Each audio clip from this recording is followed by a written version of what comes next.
Olá amigos do canal, tudo bem? Hoje vamos falar sobre a adolescência. Cícero escreveu há muitos séculos atrás que uma adolescência libidinosa e desregrada entrega à velhice um corpo cansado.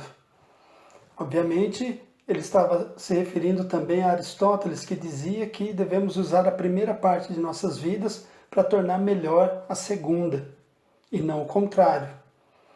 2 filmes sobre adolescência.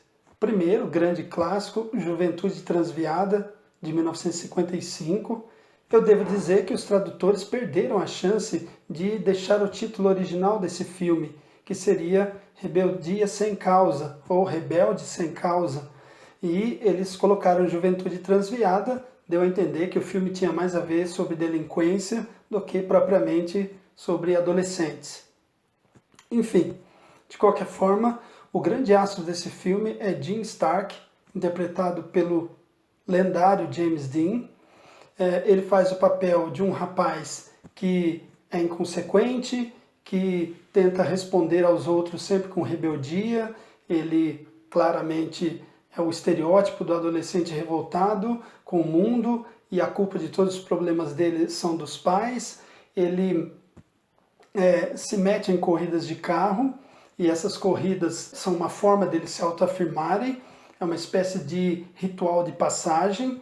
Todos os garotos que querem ser populares têm que se submeter a esse tipo de prova, acaba acontecendo alguns acidentes e até uma morte, o que faz com que a polícia e os pais prestem mais atenção naqueles adolescentes. Na verdade, é isso exatamente que é o filme, é um grito, o grito dos adolescentes, pensando que até aquele momento da história do cinema não havia filmes propriamente com temática adolescente, nem com adolescentes interpretando os protagonistas. Embora os adolescentes que apareçam ali já fossem pessoas com mais de 22, 23 anos.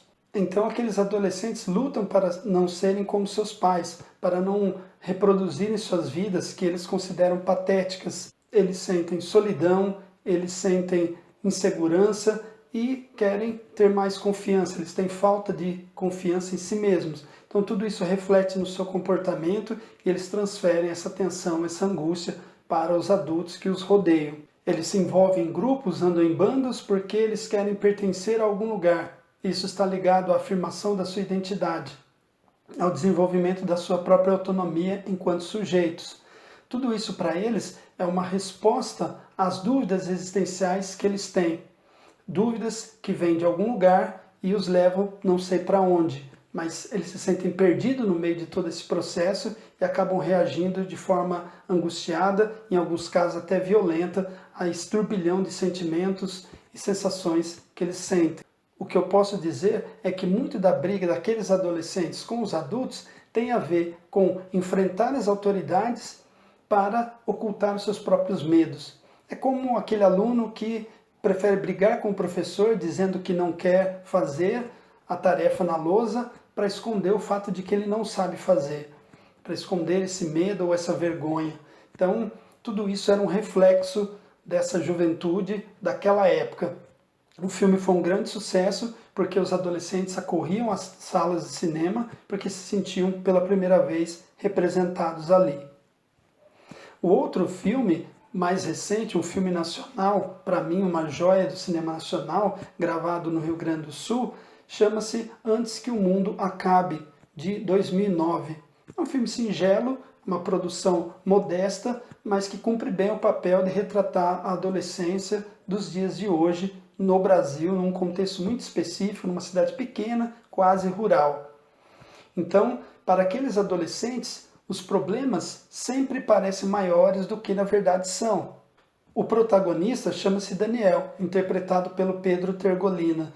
Ele tem um sentimento de rejeição, por quê? Pelo pai, que abandonou a mãe ainda grávida, e também pela namorada que o está trocando pelo melhor amigo. Então esses sentimentos de rejeição acabam afetando drasticamente o seu sentimento de importância. E isso vai gerar aí todo o drama no seu espírito, né? E ele vai transmitir isso durante toda a película, no filme inteiro.